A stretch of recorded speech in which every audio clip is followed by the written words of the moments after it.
Indiana vote. Joining us from Washington, Charles Krauthammer.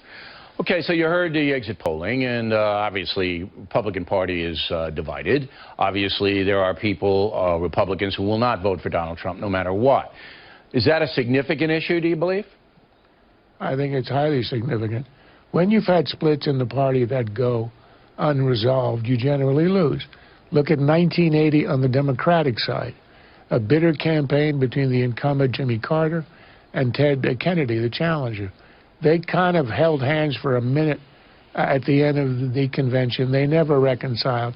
The party was shorn. Now, of course, Reagan was a very strong opponent, but nonetheless, you don't recover. You go back to '76, Reagan and Ford, neck and neck, undecided before the Kansas City convention, and they lost narrowly in the general election, but they still lost to unknown Jimmy Carter. Did you know Reagan wouldn't vote for Ford?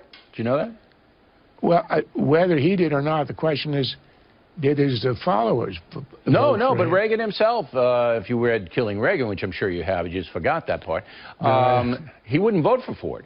And neither would Nancy. Yeah. And they were vocal about it. So you're right. It's a split. But here's what Trump says, and Trump's going to be on tomorrow with us. Trump says, you know what, I don't need all this because I'm going to create a new constituency. I'm going to create voters who are going to come to me from Democratic precincts, from precincts of independents, that kind of thing. That's what he believes. And so he's not going to pander. He's going to be himself and try to get this whole new cabal in to vote for him. I agree. If I were Trump, that would be my route. Your route to winning the presidency is to flip a few of the traditionally blue states, particularly in the Rust Belt, industrial states that have suffered, with whom Trump has had some affinity in running in the primary system. Yep. And if he can achieve that and hold on to the traditional Republican base, states, he'll be competitive. He can win. Right. Now, on the other hand, you can look at this from raw demographics rather than electoral college. Look, if you've got a 3-to-1 disadvantage among women, which he now has. Yeah, but if he can persuade up against Hillary one-on-one, and he's got, you know, what, 6 months to do it, that's all going to go away. It's just a matter of how effective he's going to be at one-on-one. Now, I got to ask you this question. You know, Trump gives you jazz all day long, and Rove, and on a lot of the conservative establishment in Washington. Are you guys really angry that, because there's a Wall Street Journal column today by Bret Stephens, he's really teed off that Trump's going to get it. He's really angry. Are you angry? Are your guys angry down there? Well, I don't have guys. I have myself and my conscience. Well, your colleagues, your cocktail party folks. What I don't, well, you may not know this. If you've read my own book, you'd know that I don't go to cocktail parties. But then again, I don't expect you to have read it. Look, the problem is this, and it's a very unusual one historically. What we are just witnessing happening tonight is one of the major American parties changing its political ideology radically. It was, until now, for the last 50 years, going all the way back, perhaps to Eisenhower, the conservative party in the country. As of tonight, it's being led by a non-conservative... Populist. Populist. Right. Populism is a perfectly legitimate political philosophy, but it's not conservatism. So this has not happened for the Democrats either. So we are in a new universe now where there are going to be a lot of people who say, I signed on to be a Republican because I'm a conservative. But there are going to be just as many people that say, I'm not a doctrinaire conservative, but I want a guy who's going to blow things up, shake things up, and get these phony politicians out on their ears. You know, I think those people are more in number than the ideologues. I really believe that. If you are right, then Trump will be president in January of next year. Okay.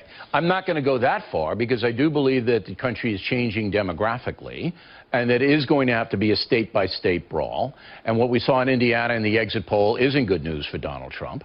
That, you know, about 25, 30% of Republicans in Indiana say, there's no way I'm going to vote for him. We saw that in Virginia. all right, where he didn't do well at all, Trump. And these are states he desperately needs. But you didn't answer my question, and you were very clever about doing it. The conservative establishment in Washington. Angry? Yeah. Yeah.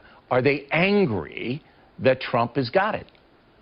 My answer is I have no idea what the so-called establishment, if it exists, is thinking. I can tell you what I'm thinking. Do I look angry? No. You look very mellow tonight, Charles, but I think you're tired. Let's put it as I am resigned. I'm realistic. Are you going to vote for Trump? I have not decided what I'm going to do except for this, that I'm going, as I have up until now, to try to state what I see as the future of the party. And the question is, are we going to have a conservative program before us or not? I don't know. We'll see. Well, you will have a conservative platform in Cleveland in July, because Trump knows he has to present a conservative platform. Does Trump believe it like Ted Cruz does? No. He's much more of a practical politician.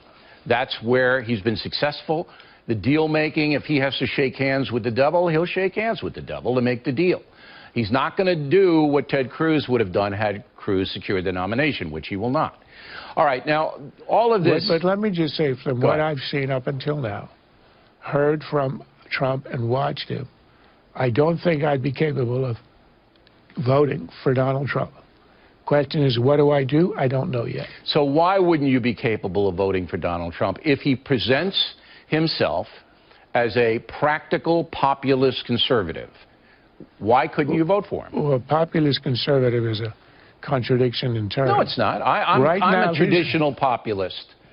I don't like to categorize myself as a liberal or conservative, but I'm a traditional populist. Well, I'm not sure I'd vote for you if you were on the ballot. But you know me. See, that's a whole different story. Yeah, but that makes it worse in this case. All right, but let's get back to Trump. If he presents himself as a populist with a conservative platform, why couldn't you vote for him? As of now, I don't believe that he is, and I think he's actually told us what he believes, and he clearly is not a conservative. I think he said last week, I am a conservative, but even if I'm not, who cares? But his platform will be conservative. You know, what he presents will be conservative. You and I know that a platform doesn't mean a damn thing. What has he been saying? What has he been advocating? That's what counts. And there's a second issue, is his fitness for office. It's a matter of temperament, and up until now, he's not impressed me with his temperament. But then you have to compare his temperament with that of Hillary Clinton, do you not? Well, it's different. I think you have to ask yourself, do I want a person of that temperament in control of the nuclear codes? And as of now, I'd have to say no. You know, I know Trump. Nice try, I know Trump. Nice try. My problem is that I know Trump, and I know that he says things out of emotion. For example, today, with the Ted Cruz father business, I got to run this soundbite. This is beyond bizarre. Roll it.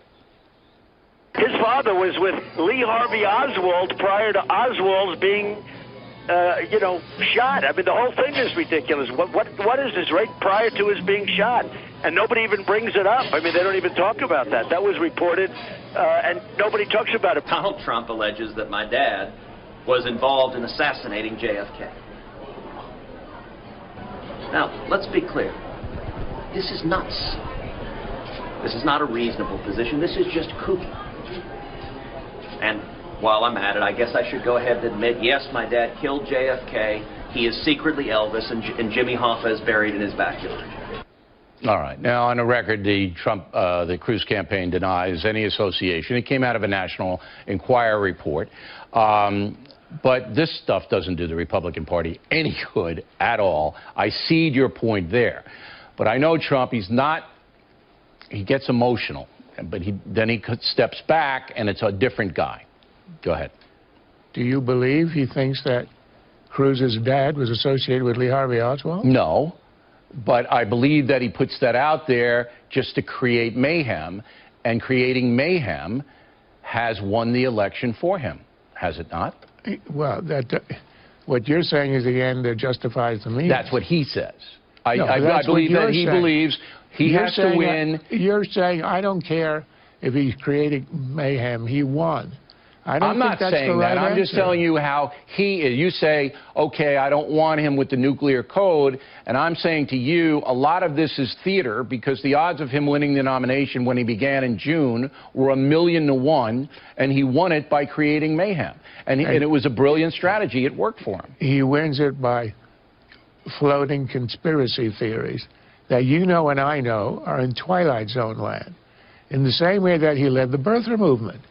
That wasn't, ancient history. That was 5 years ago. Do you believe that was also a reasonable pursuit? No.